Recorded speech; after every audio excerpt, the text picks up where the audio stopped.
This is the Star Wars 3.75-inch Black Series number 23 Toryn Farr. The figure is part of the, I think, fourth wave of the 3.75-inch Black Series figures. So, why did Hasbro even bother making this figure? I'm pretty sure this is going to be a peg warmer.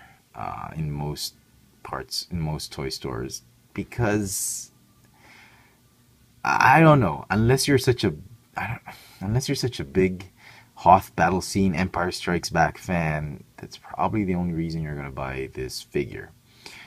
Maybe I'm guessing Hasbro made this figure because some poor collector has a Hoth Battle diorama somewhere and needs a Toryn Farr. Oh boo-hoo, my Toryn Farr is missing. Anyway, I'm sorry. The only reason I picked this guy up was because she was part of a set. It's very common for most hobby shops here in Manila to sell new waves of figures as sets so that the peg warmers won't become peg warmers, so that they'll be able to sell everything. I just really needed the Yoda, Luke, and Bastila Shan. But the hobby shop did include, if you wanted to buy those three figures, you had to buy Toryn Farr, the Stormtrooper, and Dak Ralter. So anyway, I'm doing a review. I'll do a review anyway. The figure looks very familiar. If the figure looks very familiar to you, that's because the mold has been somewhat recycled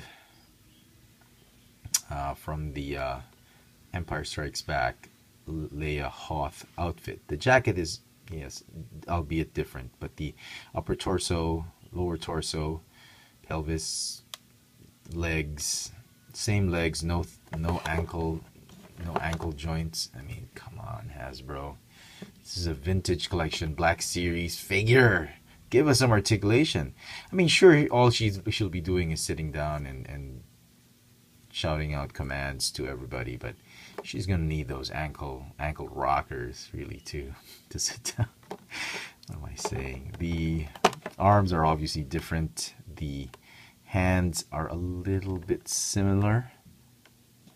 No, not quite. Different hands, new hands. Sorry, and obviously a new head sculpt. As a bit of a size comparison, it's a very small figure. I don't think you're getting your money's worth on this one if you purchase it at regular retail.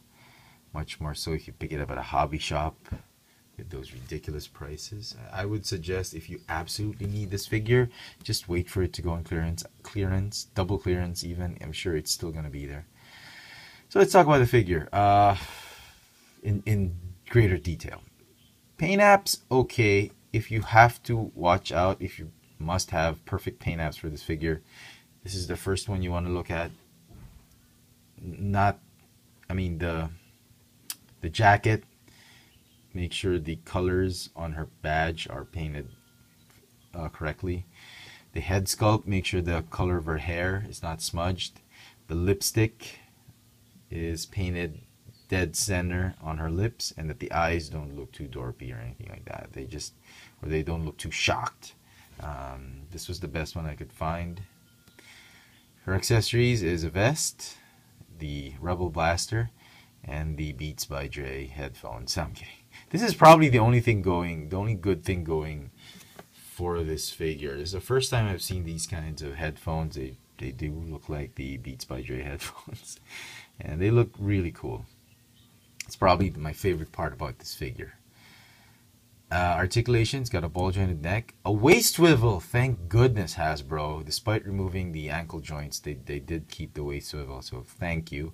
Ball hinge knees, swivel hips, ball hinge shoulders, ball hinge elbows, and swivel wrists. Thank God for swivel wrists as well. Her blaster will fit nicely on her right hand, but she can barely hold it. It's such a big, thick blaster. Her hand just gets around it. Her finger, you can stick it in that hole just a little bit. This other hand is supposedly the pointing hand or the control hand, or I'm guessing this is the hand. She suffers from that Marvel Universe Cyclops hand that can't even reach his visor. This one should be here. It will look, I mean, I think it would look great if she could just hold on to her headphones like that. That would be great, but she can't because Hasbro just used ball hinge elbows and not double jointed elbows. So all in all, I give this figure, because of the detail they've put on it, I'm still going to give it a 7 out of 10. It's a great addition to your Hoth set, to your Hoth shelf, but really don't go wasting your time hunting this figure down. I'm sure he's going to be on clearance sometime, and it's going to be a peg warmer, definitely. So there you go. I hope you enjoyed this video review. If you did, please click the thumbs up icon at the bottom. Follow me on Twitter for my toy purchases, Instagram for my toy sightings here in Manila. Check out all my video reviews on this channel, Cheftron. This has been the Star Wars 3.75 inch, the Black Series, Toryn Farr. Thanks for watching.